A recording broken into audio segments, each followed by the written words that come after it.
Welcome to Healers Talk Healing. I'm your host, Nina Ganguly.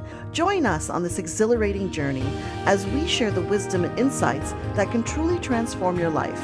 It's time to embark on a voyage towards a happier, healthier you. In my tribe of wonderful people that I have, we call it creating a created life.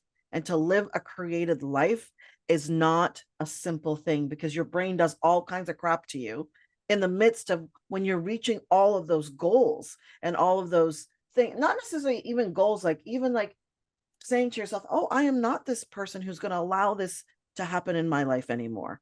I'm not going to allow codependency, but you've only been codependent your whole life.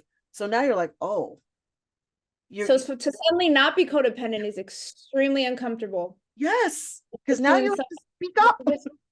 Yeah, exactly. And you know what? In terms of going back to like our most primal selves, it's really, really uncomfortable to put yourself in a place of not being dependent on others. Exactly. Because being dependent on others equated to survival at a certain point. So when you're starting to unlearn these aspects of yourself, it's going to feel extremely, extremely unsafe. But whereas once those did serve you, they no longer serve you because you don't have to live in that state of survival anymore. And further to that, if you've always been in a state of whether that's, abuse or extremely traumatic relationships experiences, if you're also used to really being in unsafe situations, safety feels unsafe. Oh my gosh, so freaking true.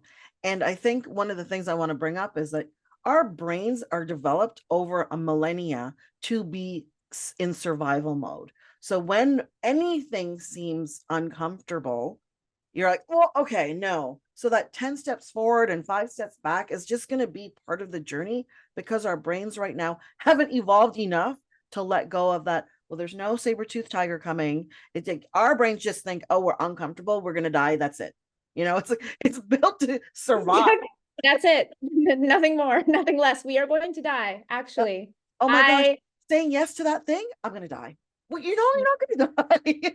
And that's that flight, fight, or freeze, right? Yeah. And it's so interesting to also unpack how each of us we do go into that coping mechanism depending on the situation or depending on the person. Like depending on the situation, I might find myself in freeze, and others I might flee real quick. Yeah. Oh, and sometimes fight comes out. Oh, and often fight, actually. It might be actually a combination of all three. I might fly, I might come back and fight, and then I might freeze, And so healing it can be really, really, really triggering, and uncomfortable, but it can also be so much fun at the same time, Oh, it so. is when you can look back and laugh at the journey that you've been through, like, and see it with less drama. Because man, healing is drama. I am a drama queen, so of course my healing's even more dramatic. Everything is like this soap opera that happens, and I'm like, wait a minute. Oh shoot, that soap opera started again. We need to end that series right now so that we don't create the drama. But don't forget to subscribe, follow, rate, and review our podcast. Your feedback and support mean the world to us. Remember, healing is a lifelong journey, and you have the power to transform your life in profound ways.